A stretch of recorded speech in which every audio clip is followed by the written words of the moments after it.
ఈ ప్రపంచంలో ఏదో అనుకుంటున్నావు, డబ్బు ఉంటేనే అంతాను. డబ్బు లేదనుకో మన మొహం కూడా ఎవడో చూడ్డు, అందరూ మనల్ని అసహించుకుంటారు, కనీసం మనకు అప్పు కూడా ఎవరు సహాయం కూడా చేయరు. ఈ లోకంలో డబ్బే ముఖ్యం. అంచేత అలాంటి ధనం లేని మనకి ఆవు ఎక్కడ దొరుకుతుంది, పాలు ఎక్కడ దొరుకుతాయి అని చెప్పేసరికి చాలా బాధపడి, అలా కాదు ఏదో రకంగా ఆవును కొనుక్కురండి అని చెప్పేసరికి ఆలోచించాడు ఈ బ్రాహ్మణుడు. ఆలోచించి సరే ఏం చేద్దాం అనుకుంటే ఇంట్లో కొన్ని కమండలాలు రకరకాల పాత్రలు ఉంటే అవన్నీ పట్టుకెళ్ళిపోయి సంతలో అమ్మేశాడు. సంతలో అమ్మేస్తే అతనికి ఎంత వచ్చే డబ్బులు అంటే కనుక 5 రూపాయలు వచ్చాయి. కానీ 5 రూపాయలు సరిపోతాయా? సరిపోయి చేత ఆవు కొనాలంటే కనీసం అప్పట్లో ఇక 50 రూపాయలు కావాల్సి వచ్చింది. కానీ 5 రూపాయలే ఉన్నాయి. అవి పట్టుకొచ్చి భార్య దగ్గరికి ఇచ్చాడు. భార్య చాలా ఆనందపడిపోయింది. కనీసం 5 రూపాయలైనా వచ్చాయి, ఏదో రకంగా 5 రూపాయలు పట్టుకెళ్ళి మాత్రం ఏదో రకంగా ఆవును కొనుక్కురండి అని చెప్పేసి పంపించింది. సరే అని చెప్పేసి ఈయన ఏం చేశాడంటే కనుక ఆవును కొందామని ఎలాగైతేనే ప్రయాణం చేస్తున్నాడు, అనేక చోట్లకి తిరిగాడు. ఎవ్వరూ కూడా అంత తక్కువ రేటుకి ఆవు ఇవ్వడానికి ఎవ్వరూ సిద్ధపట్టలేదు. చాలా బాధపడుతున్నాడు. సరే విచిత్రం ఏం జరిగిందంటే కనుక ఆ గ్రామానికి సమీపంలోనూ ఒక చోట ఒక చక్కని షావుకారు గారు ఉన్నాడు. ఆయన ఎలాంటి వాడంటే కనుక కుబేరుడికి ఎంత ధనం ఉంటుందో అలాంటి ధనం ఉన్నటువంటి షావుకారు గారు. సకలైశ్వర్యాలు భోగభాగ్యాలన్నీ అనుభవిస్తున్నాడు. పూర్వకాలంలో ధనాన్ని ఎలా కొలిచేవారంటే ఎన్ని ఆవులు ఉంటే, ఎంత గో సంపద ఉంటే వాడు గొప్పవాడు అనమాట. ఒక షావుకారు గారు ఉన్నారు. ఆయన ఎలాంటి వాడు అంటే కనుక కుబేరుడి దగ్గర ఎంత ధనం ఉంటుందో అంత ధనం ఉన్నంత భూలోకంలో అంత ధనం ఉన్నటువంటి వ్యక్తి అనమాట. అంచేత పూర్వం ధనాన్ని ఎలా కొలిచేవారంటే కనుక ఎంత గో సంపద ఉంటే అంత ఐశ్వర్యవంతుడు. అంచేత ఈ షావుకారు గారికి కొన్ని వందల కొన్ని వేల ఆవులు ఉన్నాయి. అయితే విచిత్రం ఏమిటంటే కనుక అందులో ఒక ఆవు మాత్రం చాలా ప్రత్యేకమైనటువంటి ఆవు. అది ఏం చేసేదంటే కనుక ఈ మందలోంచి తప్పుకుపోతూ ఉండేది. అస్తమాటు తప్పుకుపోయి ఏం చేసేదంటే అక్కడ ఏదైనా ఒక పేదవాళ్ళ యొక్క పొలాలు ఉంటే ఆ పొలాల్లో పోయి తింటూ ఉండేది. ఈ రకంగా అన్ని రకాల పొలాలు పాడు చేస్తూ ఉండేది.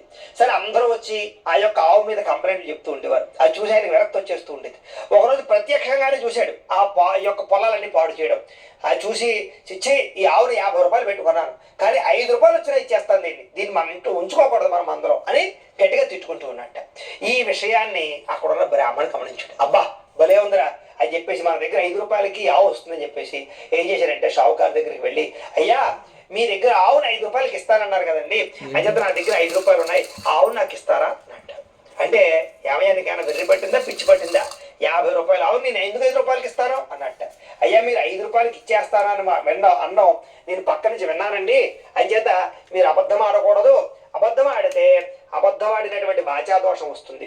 అంచేత ఆ దోషం మీకు ఉండిపోతుంది. మీరు ధర్మాత్ములు షావుకారులు, అంచేత మీరు అబద్ధం ఆడకూడదు, ధర్మంగా ఉండాలి. అంచేత మీరు చెప్పినటువంటి మాట నాకు గుర్తుందండి, నేను విన్నాను అండి. సరికి షావుకారు గారికి ఏం మాట్లాడాలో అర్థం అవ్వలేదు. సరే అసత్య దోషం వస్తుంది కదా అని చెప్పేసి సరే నువ్వు అడిగినట్టుగానే 5 రూపాయలకి నేను ఇచ్చేస్తానయ్యా అని చెప్పేసి ఆవుని దోణ్ణి కూడా ఇచ్చి పంపించేశాడు. ఎప్పుడైతే ఆవుని దోణ్ణి పట్టుకొచ్చి భార్యకి చూపించాడో భార్య ఆనందానికి అవధులు లేవు. చాలా సంతోషించింది. అమ్మయ్య అనుకుని పిల్లాడికి పాలు పట్టడం మొదలు పెట్టారు. ఇలా కొన్ని రోజులు బాగానే సాగింది. కానీ విచిత్రం ఏంటి, ఒకరోజు మళ్ళీ రాత్రి దీనికి పారిపోవడం అలవాటు కదా ఈ ఆవుకి. ఈ ఆవు మళ్ళీ పారిపోయింది. ఎక్కడ పారిపోయింది. సరే ఏం చేయాలో అర్థమలేదు. పొద్దున్నే లేచారు, ఆవును వెతుక్కుంటూ ఊరంతా తిరిగారు, కనపడలేదు. పొలాల్లోకి తిరిగారు, కనపడలేదు.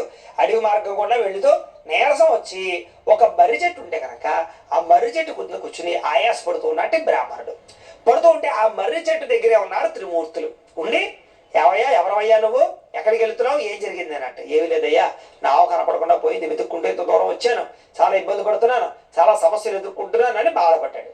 సరే అయితేను నువ్వు కంగారేం పడకు, నీకు అన్నీ మంచిగా జరుగుతాయి, అయితే మా కోసం నువ్వు ఒక చిన్న పని చేస్తావా అన్నట్ట. ఏమిటండి అన్నట్ట. ఏమీ లేదు, నువ్వు ఎక్కడికి వెళ్తున్నావు అన్నట్ట. ఏమీ లేదంటే ఆవు తప్పిపోయింది కదా, ఈ యొక్క శ్రీపురంలో ఈరోజు సంత జరుగుతుంది, ఒకవేళ సంతలో అక్కడికి ఎవరైనా అమ్మేస్తాడేమో అక్కడికి వెళ్ళి చూద్దామని చెప్పి వెళ్తున్నాను, సంతలోకి వెళ్తున్నాను అన్నట్ట. అయితే నువ్వు సంతలోకి వెళ్తున్నావు కాబట్టి మా కోసం కొన్ని సామాగ్రిని తెచ్చి పెడతావా అన్నట్ట. ఏమిటండి సామాగ్రి అన్నట్ట. ఏమీ లేదయ్యా, మాకు ఒక ఆకు ఒక్క, అలాగే గంధాయి, అలాగే తైలము, ఈ 3 తీసుకురావాలి అన్నట్ట. అరే తప్పకుండా తీసుకొస్తానండి, మన దగ్గర 1 రూపాయి చిల్లి కావలేదు, డబ్బులు ఏవి అన్నట్ట. సరే ఓ పని, అక్కడ రెల్లిపోతుంది కదా, రెల్లిపోతలో నీకు 3 పైసలు దొరుకుతాయి, తీసుకో, ఒక్కొక్క పైసాతో ఒక్కొక్కటి కొన్ని తీసుకురా అని చెప్పేసి చెప్పాట. నిజంగానే అక్కడ రెల్లిపోతలో వెతికితే 3 పైసలు కనపడ్డాయి. ఈ బ్రాహ్మణుడికి ఆశ అవుతుంది, ఇంకా 3 పైసలు ఉన్నాయి, ఇంకా 3 డబ్బులు ఉంటాయేమో అని చెప్పి తవ్వేస్తున్నారు. పిచ్చోడా తప్పకనైనా అక్కడ ఏమీ లేవు, మేమేం చెప్పామో అవే ఉంటాయి, అవే తీసుకుని వెళ్ళి మేము చెప్పినటువంటి సామాగ్రిని తీసుకురా అని చెప్పాడు. సరే అని చెప్పేసి కొంచెం దూరం బయలుదేరిపోయాడు. వెళ్ళాక దారిలో అనుమానం వచ్చింది. ఏమిటంటే బాగానే ఉంది, డబ్బులు ఉన్నాయి, బాగానే ఉంది, ఆయన చెప్పిన సామాన్లు తేవాలంటే ఓ సంచేదోడు కావాలి, నూనె తేవాలంటే ఓ డబ్బా కావాలి, అవేం లేవు కదా అని చెప్పేసి అనుకొచ్చి ఎవడు మీ దగ్గర సంచి కానీ డబ్బాలు కానీ ఏమైనా బాటిల్స్ ఏమైనా ఉన్నాయని అడిగంటే అడిగితే ఒరే నాయనా అలాంటివి ఏమీ లేవు, ఏమీ అవసరం లేదు, నీ పైన కండువ గావంచా ఉంది కదా, ఆ గావంచాలోనే ఆకు ఒక్క ఈ యొక్క గంధాయి పట్టుకో, అలాగే నూనె కూడా దాంట్లోనే కట్టి తీసుకురా అన్నట్ట. సరే అని చెప్పేసి బయలుదేరి వెళ్ళిపోయాడు. వీడికి ఏంట్రా అంటే బ్రహ్మ విష్ణు మహేశ్వర అందరు వారు చెప్పారు కదా అని ఎదురు సమాధానం చెప్పలేదు. కాకపోతే గావంచాలు నూనె ఎలా ఉంటుంది. సరే వెళ్ళాడు మొత్తం మీద ఎలాగైతేనే శ్రీపురానికి. అక్కడెక్కడా కూడా ఆవు కనపడం లేదు. సరే సంతలో వీళ్ళకి ఈ బ్రహ్మ విష్ణు మహేశ్వరులు త్రిమూర్తులు చెప్పినట్టుగానే సంతలోకి వెళ్ళి సామాన్లు కొందామని చెప్పేసి ఈ యొక్క గంధాయి అంతా కొన్నాడు, అలాగే ఆకు ఒక్క అన్ని కొన్నాడు. నూనె దగ్గరికి వచ్చాడు. నూనె దగ్గరికి వచ్చేసరికి ఏమంటే మాకు 1 పైసా నూనె పోయండి అన్నట్ట. ఆ తెలుగుల వాళ్ళ దగ్గరికి వెళ్ళి సరే పోస్తారయ్యా ఏమిటి అన్నట్టు. ఈ గావంచాలను పోయింది అన్నట్టు. వీడేదో తెంగర వాళ్ళ ఉన్నాడు, పిచ్చోళ్ళ ఉన్నాడు, వీడిని ఎలాగైనా మోసం చేద్దామని ఏం చేశారంటే ఈ యొక్క పోసేటటువంటిది ఉంటుంది కదా దాన్ని వెనక్కి తిప్పి దాంతో ఇలా పోసి పట్టుకెళ్ళి అని చెప్పేసి అన్నట్టు.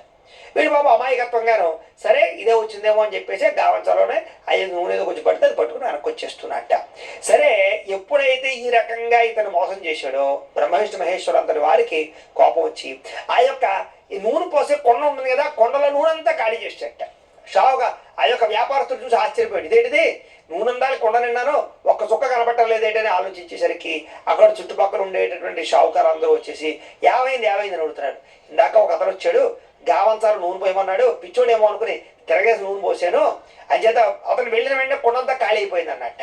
అక్కడ ఉన్న వాళ్ళందరూ కూడా మా దగ్గరకు వచ్చారయ్యా, పిచ్చోడేమో అనుకుని మేము పొయ్యలేదు పంపించేసాం, నీ దగ్గరకు వస్తే నువ్వు డబ్బులు తీసుకునేలా మోసం చేసావు అనమాట. సరే అతను పిలుద్దామని చెప్పేసి పిలిచి వెనక్కి పిలిపించి ఎవరయ్యా తప్పు అయిపోయింది క్షమించకని చెప్పేసి నిజంగా గావంచాలో ఆ నూనె కొలిచి పోసారట. పోసేసరికి నిజంగానే గావంచాలో ఒక్క చుక్క కూడా కింద ఒలకుండా మూట కట్టుకున్నాడు. ఇదంతా కూడా దైవ ప్రాతికూల్యం అనుకున్నాడు. మొత్తం మీద ఎలాగైతేనే ఆ నూనె గంధాయి అలాగే ముఖ్యంగా తాంబూలం పట్టుకొచ్చి స్వామివారికి అప్పచెప్పెట్ట. అప్పచెప్పి చాలా బాధపడుతున్నట్ట. ఏమయ్యా ఎందుకు బాధపడుతున్నావు అన్నట్ట.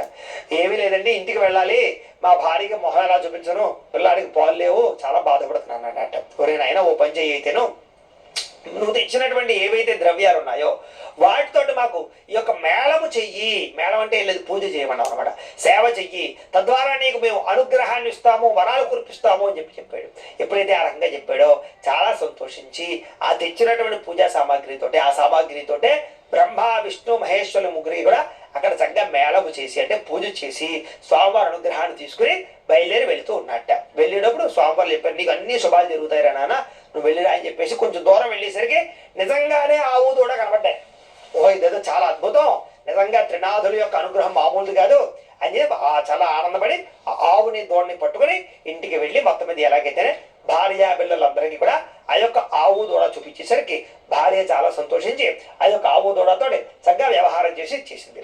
సరే శ్రీపురానికి వెళ్ళిన తర్వాత అక్కడ ఉండేటటువంటి ప్రజలందరికీ కూడా ఈ వృత్తాంతాన్ని అంతటినీ తెలియజేశాడు. ఏమిటి అంటే ఈ యొక్క త్రినాథుని